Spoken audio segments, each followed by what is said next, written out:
알겠습니다. 뭔 소리게? 알겠습니다. 1문단 갈게요. 논리학의 관심은이라고 나오니까 1문단에서 일단 논리학이라고 하는 대상이 나와 있으니 논리학에 대해 정리라고 들어가셔야겠네요. 논리학의 관심은 뭐에 있냐면 인간의 추론, 능력에 관심을 두고 있으며 여기서 밑줄 추론이라는 것은 이미 알고 있는 어떤 사실들을 바탕으로 하여 새로운 사실을 이끌어내는 방법. 그럼 여기서 추론의 개념, 추론의 정의까지 제시가 되고 있는 게 1문단이었네요. 이어서 보겠습니다. 이러한 추론은 무엇을 사용하기 때문에 가능하냐면 언어를 사용하기 때문에 가능하다. 그럼 만약에 언어를 사용하지 않았다면 추론은 가능하지 않았을 수도 있겠네요. 이어서 보겠습니다. 언어를 사용하지 않고서는 추론뿐만 아니라 판단과 같은 다른 종류의 상호작용도 어렵다. 그 이유는 뭐냐면 우리가 중학교 때도 그렇고요, 고등학교 1학년 때도 그렇고 문법과 비슷한 단원을 할 때 한 번쯤 배웠던 겁니다. 언어라고 하는 것은 인간의 상호작용에 굉장히 중요한 도구로 작용을 하죠. 그래서 인간은 언어와 뗄래야 뗄 수 없다라고 설명하잖아요. 그래서 인간의 사고작용과 밀접한 연관성을 가지고 있기 때문에 언어를 사용해야 추론이라는 게 가능하다라고 설명한다라고 생각하셔도 되고요.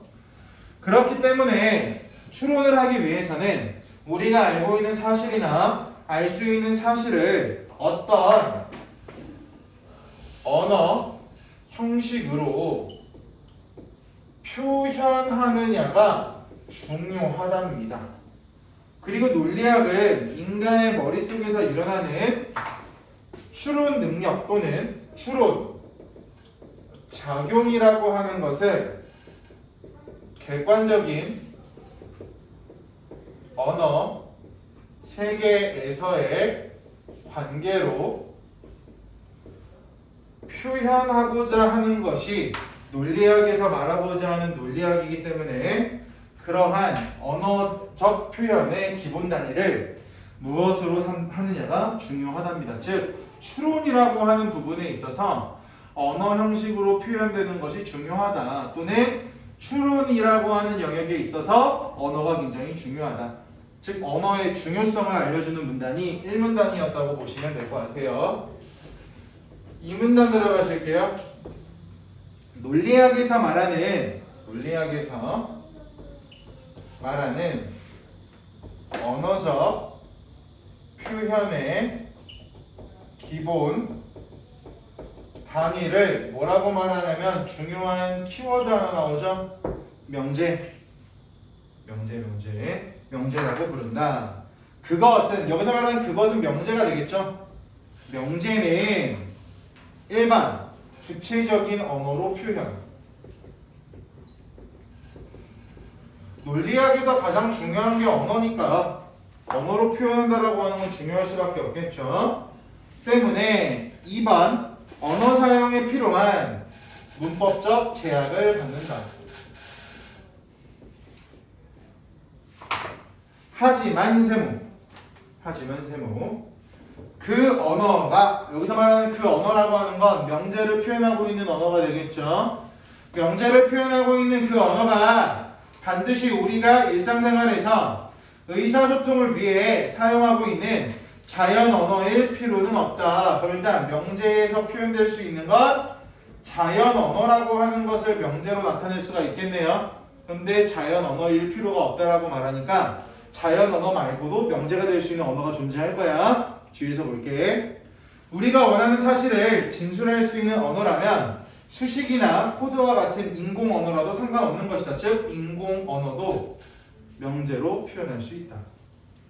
자연 언어와 달리 인공 언어는 그럼 인공 언어가 뭔지 모르거나 인공 언어랑 관련된 문제가 나왔을 때는 이 문단을 보셔야겠네요. 특정한 목적이나 의도를 정확하게 표현하기 위해서 인위적으로 만들어낸 기호가 된다.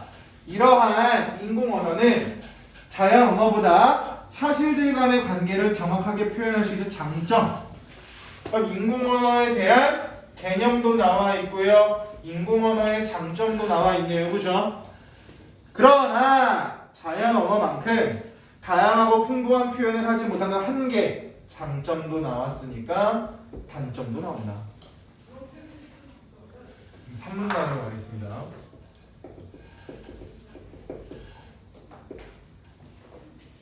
우리말로 된 문장, 우리말 밑줄 쳐보실까요?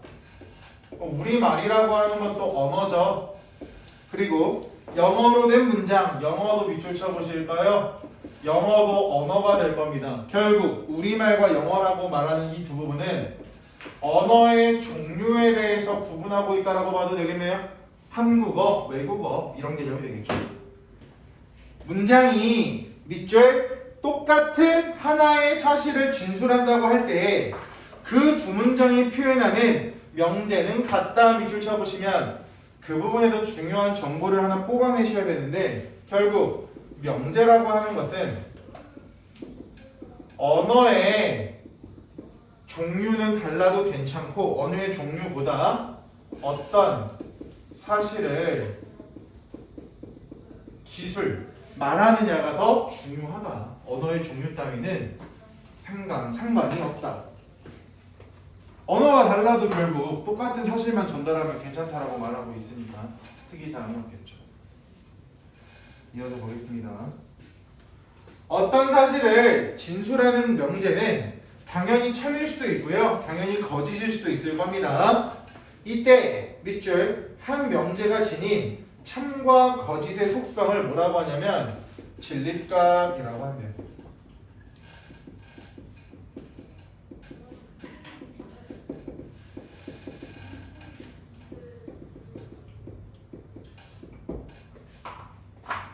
할게요. 한 명제의 진위 여부는 진술이 사실과 부합되면 참, 그렇지 못하면 거짓이 된다. 뭐 당연한 말이 되겠죠. 그런데 논리학에서는 논리학 내묻혀보자. 여기서 자꾸 논리학이라고 하는 범주를 제시하고 있으니까 논리학에서는 어떻게 보고 있는지를 구분하고 계셔야 되겠죠. 사실과의 부합 여부를 물어보지 않은 언어 세계에 관한 명제를 다루기도 한다. 이를테면 잘 보세요. 아버지는 남자이다. 이거 당연한 이야기야? 아니면 생각해봐야 되는 이야기야? 당연한 이야기가 되겠죠. 보자. 아버지는 남자이다와 같은 명제는 그것의 진위를 가려내기 위해서 사실 여부를 물어볼 필요가 당연히 없죠. 당연하다고 생각하는데 못하러 사실 진위 여부까지 판단을 하겠냐는 거죠. 이 명제의 의미를 이해하는 사람은 누구나 곧 그것이 참 명제임을 알 수가 있다. 남자라는 말의 뜻이 아버지라는 말의 뜻 안에 포함되어 있기 때문에, 즉 하나의 단어가 하나의 단어 안에 포함되어 있다는 관계가 되겠지. 포함 관계. 밑줄 그 명제가 맺어주는 두 개념의 관계에 의해서 진위를 파악할 수가 있는데, 이와 같은 방법으로 진위가 판단되는 명제를 뭐라고 한대요? 동그라미 치셔야죠. 분석 명제. 즉 어떤 진술이 거기 나와 있는 거 사실과의 부합 여부와 상관이 없대요. 왜? 명제가 거기 나와 있는 거 있죠? 명제가 맺어주는 두 개념의 관계로 파악한다. 여기서는 명제의 종류를 좀 구분을 해놓으셔야 뒤에 나와 있는 문제까지 풀 수가 있으니까 명제에 대한 개념은 읽으시면서 바로바로 캐치가 되어 있는 상태에 내려가셔야 됩니다. 분석 명제라고 한다. 이어서 볼게요. 분석 명제가 아니면서, 즉 분석 명제가 아니래요. 사실과의 부합 여부에 의존하지 않고 진위를 판단할 수 있는 명제도 있다. 여기 밑줄쳐볼까요? 사실과의 부합 여부에 의존하지 않고 진위 판단. 위에 적어놔. 분석 명제와의 공통점. 분석 명제는 아니라고 했는데 분석 명제와 같은 지점이 있대요. 그럼 공통점이 되겠네. 할게요. 지금 이곳엔 비가 오거나 비가 오지 않는다처럼 하나의 주어와 하나의 서술어로 구성된 단순 명제가, 단순 명제라고 하는 게 하나의 주어 하나의 서술어라고 하니까 얘들아 단순하게 하나의 문장이라고 생각합시다. 우리 문장이라고 하는 건 하나의 반드시 하나의 주어와 하나의 서술어가 있어야 된다고 했잖아요. 결국 단순 명제는 하나의 문장이라고 보시면 되겠죠. 단순 명제가 둘 이상 결합해서 만들어지는 명제를 뭐라고 하는데 얘들아? 합성 명제라고 한대. 그럼 합성 명제를 둘 이상의 문장이 모여서 만들어졌다라고 설명해도 맞는 말이죠. 단순 명제를 하나의 문장으로 형성할 수 있다라고 말했으니까 이해가 가겠습니다. 지금 이곳은 비가 오거나 비가 주어져 오거나 서술어입니다. 비가 오지 않는다. 비가 주어져 오지 않는다. 서술어죠. 주어의 관계고 주어랑 서술어가 두 개 나왔네요. 그죠? 그럼 결국 단순 명제가 둘 이상 결합된 합성 명제가 되거든요. 지금 보고 있는 거. 네. 어떠한 경우에도 참이 되는 문장 구조를 가지고 있기 때문에 얘들 생각해봐. 지금 여기는 비가 오거나 비가 안 와. 당연한 말이야. 생각해봐야 되는 말이야. 당연한 말이잖아요. 얘들 생각해봐. 지금 이 강의실은 비가 오거나 비가 안 온다? 여러분들 저한테 뭐라고 할까요? 뭐 미친 소리세요? 라고 하겠죠. 당연한 말을 한 거니까요. 이해가세요? 이렇게 어떤 진술이 사실과 부합 여부 상관없이 진위가 판단되는가? 합성 명제. 공통점이라고 그랬죠. 하지만 분석 명제와 차이점은요. 명제가 맺어준 두 개념의 관계인데 문장이 하나 안에 나올 거고요. 합성 명제는요. 단순 명제가 둘 이상 결합돼야 된다라고 했으니까 주서 관계가 두 번 나오겠죠. 최소. 그 부분 기억하시면 됩니다. 이어서 할게요. 반면 우리 반 학생들은 모두 교복을 입었지만 우리 반 학생들 주어 입었지만 서술어. 우리 반의 어느 학생들도 주어 교복을 입지 않았다 서술어. 라는 명제는 문장 구조상으로 거짓이 될 수밖에 없죠. 이것도 미친 소리잖아. 선생님, 우리 반의 모든 애들은 교복을 입었지만 우리 반 어떤 학생들은 교복을 안 입었습니다. 상상만 해봐도 미친놈 같은 소리밖에 안 되겠죠. 당연히 거짓. 이처럼 밑줄 두 개의 단순 명제로 구성된 합성 명제도 그것의 진위를 가려내기 위해서 사실 여부를 물어볼 필요가 없는 경우가 있다. 아래 열고 단, 가로 열고 단. 모든 합성 명제에 적용되는 것은 아니다. 우리 교재에 나와 있는 합성 명제의 예시들만 거기 나와 있는 것처럼 사실 여부를 물어볼 필요가 없다라고 서술할 수 있는 것이 지구상에 존재하는 모든 합성 명제를 사실과의 부합 여부 상관없이 진위 판단이 가능해라고 서술하면 틀린 문장이에요. 왜? 두 가지 문장을 우리가 만들어 보면 되잖아요. 단순 명제 두 가지를 써서 지구상에 수만 가지 문장들이 존재할 텐데 셀 수 없는 문장이 존재하는데 그 모든 문장들이 다 이 공식이 성립한다라고 하는 건 우리가 알 수가 없겠죠.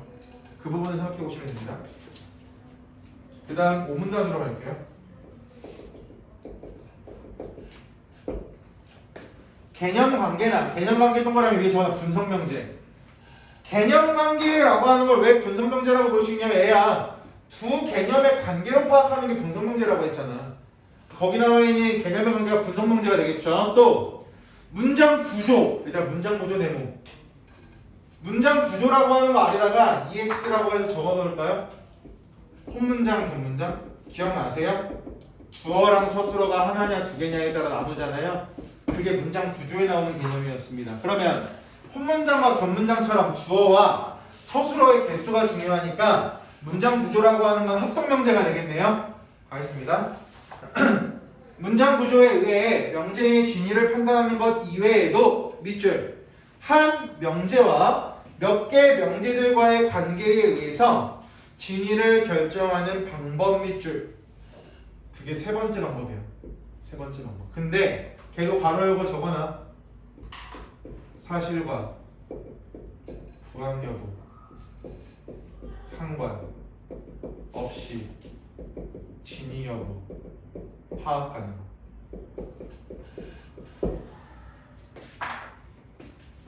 지금까지 나오는 이 세 가지 명제의 네 번째죠. 엄연히 따지면 분석명제, 단순명제, 합성명제, 그리고 아직 정의가 안 나왔으니까 얘를 4번이라고 가정했을 때 이 네 가지 명제들의 공통점은요, 사실과의 부합 여부 상관없이 진위 여부를 파악할 수 있다 라고 보시면 될 것 같습니다. 볼게요. 예를 들면 아리스토텔레스는 고대 그리스의 철학자예요. 맞는 문장이에요? 틀린 문장이에요? 맞는 문장이죠. 고대 그리스 사람이니까 맞는 문장이 될 거야. 보자. 명제가 참인지 아닌지를 알아보려면 고대 그리스의 철학자들을 소개해주는, 여기 밑줄 쳐놔. 고대 그리스의 철학자들을 소개해주는 철학사 책이나 철학 백과사전을 펼쳐볼 수 있다. 밑줄 쳐보시면, 즉 주어진 명제의 진위 여부를 파악하기 위해서 주어진 명제가 사실과 부합하고 있는지를 보는 것이 아니라 단순히 다른 몇 개의 명제를 확인하고 이 명제가 참인지 거짓인지 분석하고 있는 과정이 되겠죠. 결국 책을 열어본다라고 하는 건 책이 사실이 될 수도 있겠지만 같은 시기에 살았던 다른 사람의 이야기를 확인해 본다라고 하는 거니까 사실과 부합 여부와 상관없이 진위 여부를 파악하는 과정 중 하나라고 보시면 될 것 같습니다. 이어서 볼게요. 그러나 아리스토텔레스는 고대 그리스의 철학자가 아니다라고 하는 명제의 진위를 판별하려면 어떻게 할 것인가? 그러나 잘못 치세요. 긍정문일 때는 괜찮아. 그런데 부정문일 때는 어떻게 할래? 고대 그리스의 철학자가 아니었던 사람들 중에서 아리스토텔레스가 있는지를 알아본다는 건 어리석은 일일 뿐만 아니라 미친놈이죠. 그죠? 고대 철학자 빼고 중세 철학자를 보고 근대 철학자를 보고 현대 철학자를 보고 아리스토텔레스는 고대 사람이네 이렇게 생각한다고요. 멍청하죠. 시간 낭비고. 실제로 불가능한 일일 수도 있다. 여기 밑줄. 아리스토텔레스는 고대 그리스의 철학자이다라는 긍정 명제의 진위를 가려내어 그것이 참이면 아리스토텔레스는 고대 그리스의 철학자가 아니다라는 부정 명제는 거짓이라고 판단한다. 아래 가로 열어보시면 결국 긍정 명제가 참이야? 그러면 아니다라고 하는 부정 명제는 진위 여부 판단하지도 않고 거짓으로 규정한답니다. 그러면 부정문이 나오는 부정명제의 경우에 긍정명제로 바꿔놓은 다음에 긍정명제가 참인지 거짓인지 보는 게 합리적이겠죠. 되셨나요? 이런 거죠. 예를 들어서 이창렬은 제 이름은 선생님이 아니다. 부정명제죠. 전국에 있는 모든 학원에다가 제 이름을 검색해보고 저라는 사람을 찾는 것은 비효율적이잖아요. 단순하게 금호사거리 주변만 해도 학원이 엄청 많잖아요. 그런데 그거를 긍정문으로 바꿔보시면 되겠죠. 이창렬은 제1학원 선생님이다. 그럼 제1학원만 가서 제가 선생님의 역할을 하고 있는지 안 하고 있는지만 판별하면 되는 거니까 그렇게 판단하는 게 옳은 방법이다. 그 다음 이어서 가겠습니다. 6문단 성건 안 해요? 컴퓨터 소리 들려요? 안 더? 나만 더? 아 나만 더? 아 근데 살이 쪄도 덥고 살이 빠져도 더운 건 왜 그런 거야? 체질 오늘 계속 움직이고 있으니까 그렇죠. 제일 가만히. 오늘 타는 시즌 아니에요? 그냥? 그런가? 더워져서 그런 거 아니에요, 이름이? 아 근데 오늘은 주말부터 좀 온도 떨어지지 않았어요? 좀 움직여서 오늘도 올랐을걸. 아 맞는 거 같아. 우리 덥지? 우리 가만히. 아 이게 성별의 청차별증이 말하는 아니라 성별의 문제고 덥지 성건. 밖에 나가면 너무 더워. 그지? 아 원래 여자들이 더 덜 많이 타지 않나요? 지방에 그러니까. 가서. 아, 그치. 아니 여자들이 지방을 많다는 건 약간 편견이죠. 남자들 내가 지난 시간에 보였잖아. 내 그대 지시.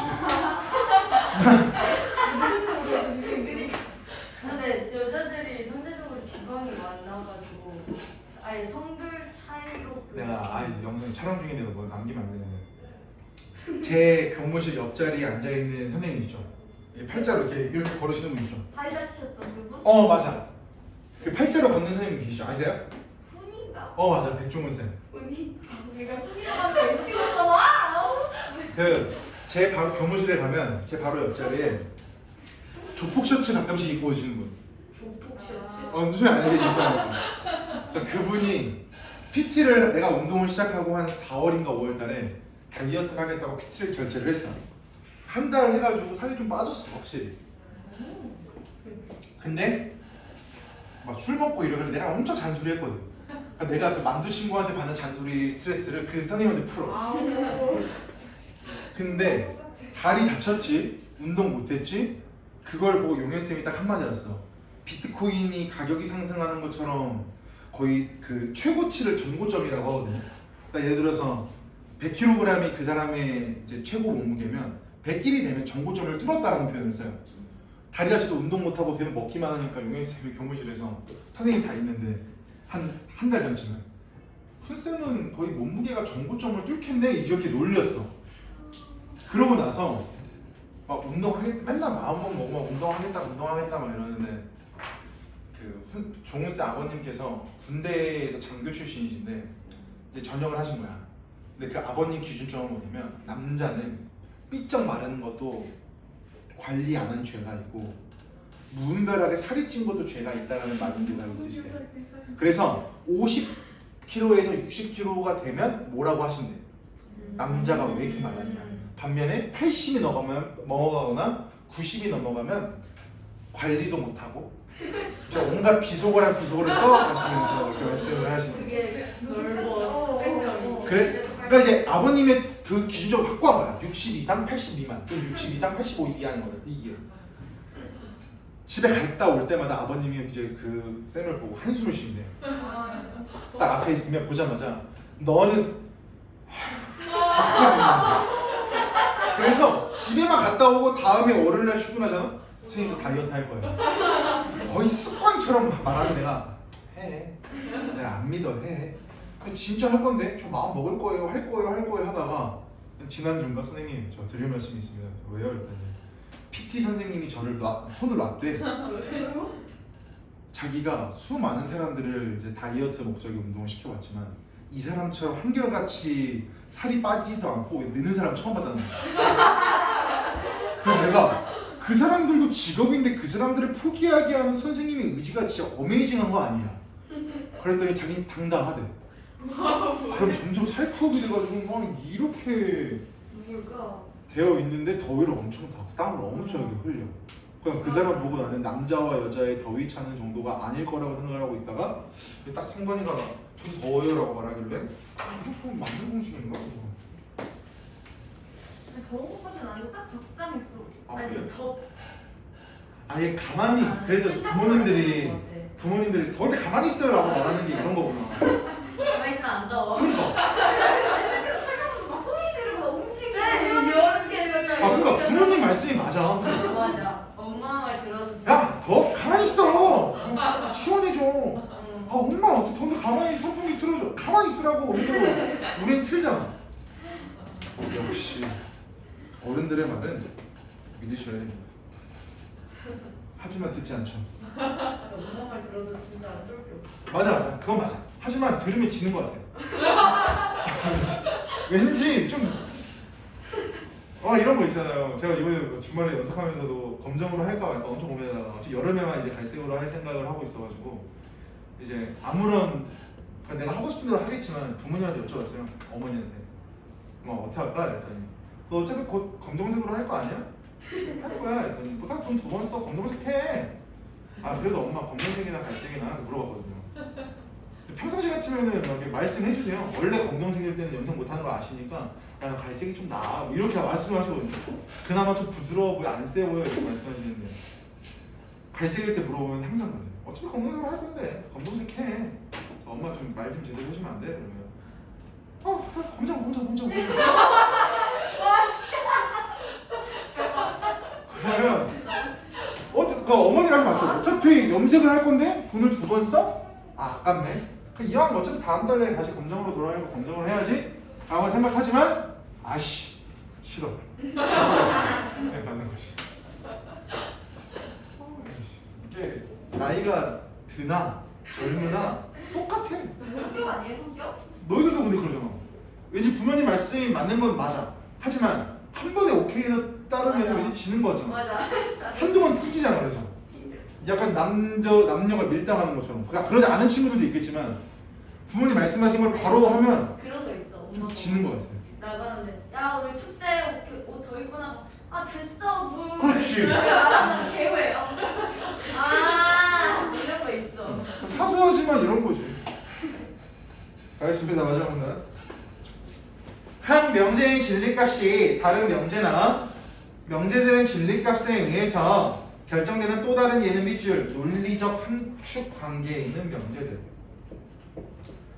함축이라고 하는 두 글자의 뜻은 무언가가 무언가를 포함하고 있다를 생각하고 계시면 좋을 것 같아요. 우리나라 대학생들은 모두 20살 이상이다라는 명제는 명제 1 앞에 나오는 명제가 되겠죠.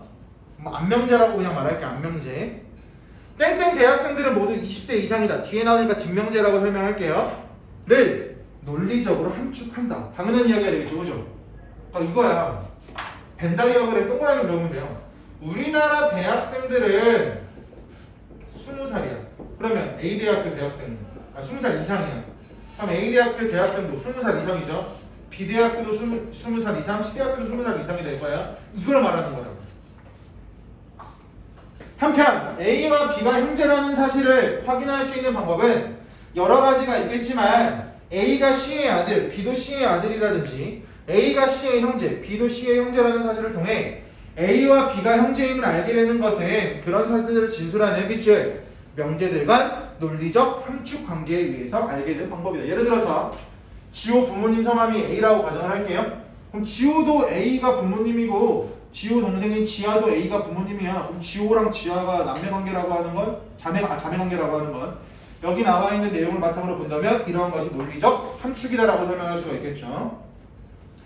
이와 같은 논리적 함축 관계는 밑줄 논리적 함축 관계는 한 명제나 몇 개 명제들이 참일 때 그것이 함축하는 명제가 참이라는 것을 확인해 주지만 주어진 명제나 명제들이 참이 아닐 때는 함축하는 명제의 진리값에 대한 확인은 당연히 못하겠죠. 거짓일 수도 있고 참일 수도 있으니까.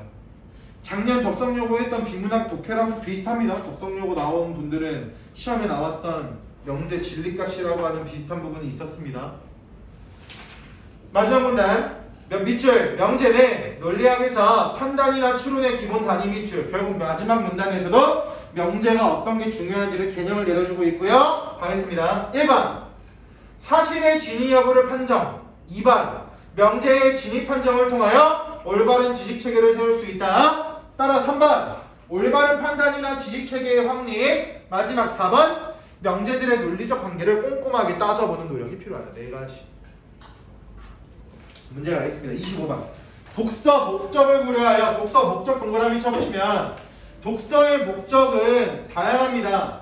정보를 얻기 위해서 또는 정서 표현을 하기 위해서 뭐 설득하기 위해서 기타 등등등 독서의 목적이 무엇이냐에 따라서 읽는 방법도 달라질 거고요. 읽는 목적도 달라질 수가 있기 때문에 연결돼서 알고 계시면 좋은 문장 이어나가겠습니다.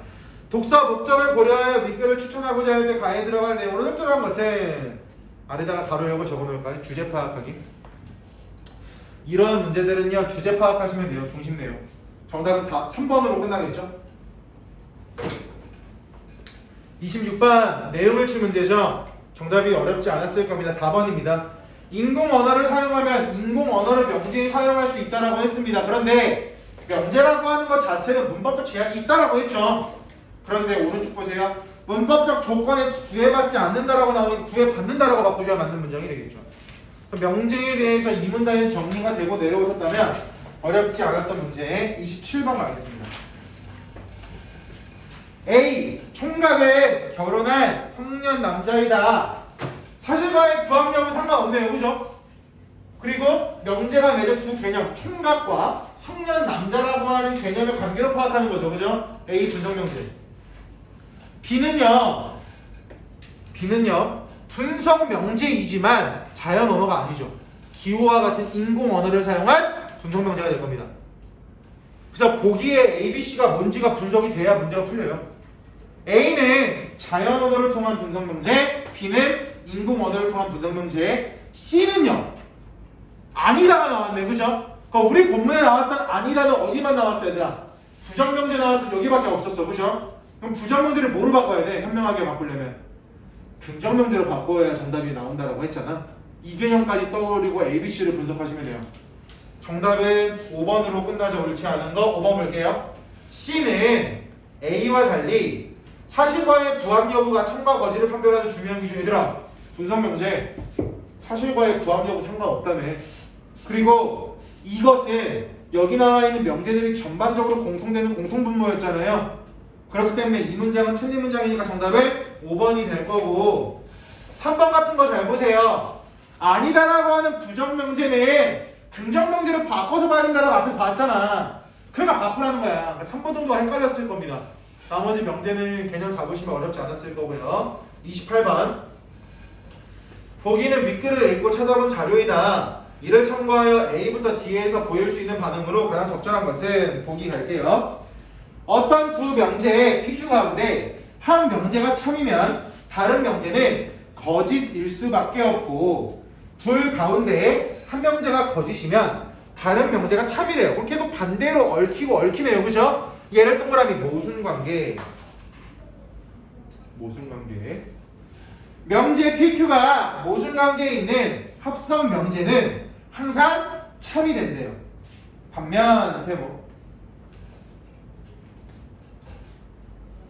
어떤 두 명제 PQ가 둘 다 참일 수는 없지만 밑줄 둘 다 거짓일 수 있는 관계가 성립하는 수. 얘를 아래 동그라미 반대 관계.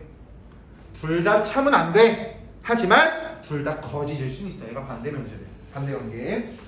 한편 예시 나오죠. 현이의 진호의 누나이다. 현이는 진호의 누나이다. 가 참일 때 당연히 현이의 성별은 여자가 돼야 될 겁니다. 명제가 참이니까 당연히 참. 이 되는 것과 같은 관계를 동그라미 함축. 이 함축은 얘들아 여기서 봤던 거야. 논리적 함축 관계. 똑같은 거잖아요. 즉 명제 P가 명제 Q를 함축한다는 것은 밑줄 P가 참일 때 Q가 반드시 참이다. 방금 봤던 문장 있죠? 4번으로 바로 내려갈게요. 4번 먼저 봅시다. C와 D는 함축관계에 있음으로 끊어. 함축관계라고 하니까 P가 참이면 Q가 반드시 참이겠네요, 그죠? 그러면 C가 참이면 D가 항상 참일 거야. 근데 뒤에 거 보세요. C가 참일 때 D의 진리값은 항상 거짓이 되는군. 거짓 X 참으로 바꾸셔야죠. 바로 5번 볼까요? D가 거짓일 때 C가 어떻게 항상 참이 되냐. 논리적 함축관계에서요. 그리고 논리적 함축관계에서 명제가 거짓이면은 진위여부 판단하기가 어렵다고 나와 있잖아, 본문에. 그러니까 5번은 애초에 틀린 문장이 되어버린다고요. 마지막 문장을 가지고 4, 5번 치고 1, 2번으로 넘어갈게요. 1, 2번. 1, 2번 묶어보실까요? 1, 2번은요 반대관계랑 관련된 거예요. 반대관계. A는 P와 명제 Q가 둘 다 참일 수는 없지만 둘 다 거짓일 수 있는 관계다. 얘를 우리가 아까 위에서 반대관계다라고 체크하고 내려왔죠, 그죠? 얘는 항상 참이 되는군이라고 말하는 건 틀릴 겁니다. 반대관계를 적용해서 보신다면 2번 B의 진리값이 거짓이 되는 이유는 B를 구성하는 명제 PQ가 모순관계가 아니라 반대관계를 이루고 있어야죠. 앞에 거랑 비교해서 보신다면요. 반대관계. 따라서 정답은 3번이 될 겁니다. A와 B는 명제 P가 참일 때 명제 Q가 거짓이 되는 관계로 이루어진 명제겠군. 맞는 말이죠. A, B가 동시에 참이 될 수는 없으니까요. 마지막 29번 문제입니다. 합법과 장문에서 자주 나오는 표현들이 좀 정리가 되어 있는 건데 합법과 장문에 나와 있는 용어를 좀 아시는 분들은 어렵지 않으셨을 거예요. 정답은 바로 정답으로 갈게요. 5번인데요. 5번에 대용 표현 네모 쳐보실까요? 얘들아, 대용 표현이라고 하는 건 대신 사용하다라는 뜻입니다. 대신 사용하는 것을 대용 표현이라고 하는데 일반적으로 우리가 대신 사용하려면 무조건 앞에 나와 있는 것만 대신 사용할 수 있다라고 생각을 할 수가 있어요. 하지만 국어에서 대용 표현은요, 앞이나 뒤에 나오게 될 내용을 대신해서 사용할 수 있다라고도 하는 기능도 가지고 있습니다. 그런데 여기 정답이 5번이 되는 이유는 미음이라고 하는 것이 뒤에 나와 있는 것을 가리키는 표현이 아니라 앞에 나와 있는 것을 가리키고 있는 표현이기 때문에 틀린 거야. 주의해야 될 거, 대용 표현은 항상 앞에 것만 지칭한다가 아닙니다. 앞뒤에 나온 또는 나오게 될 것을 대신 사용될 수 있지만 여기서는 앞에 것을 말하고 있기 때문에 틀린 문장이 된다. 따라 정답은 5번. 됐죠? 여기까지 하겠습니다.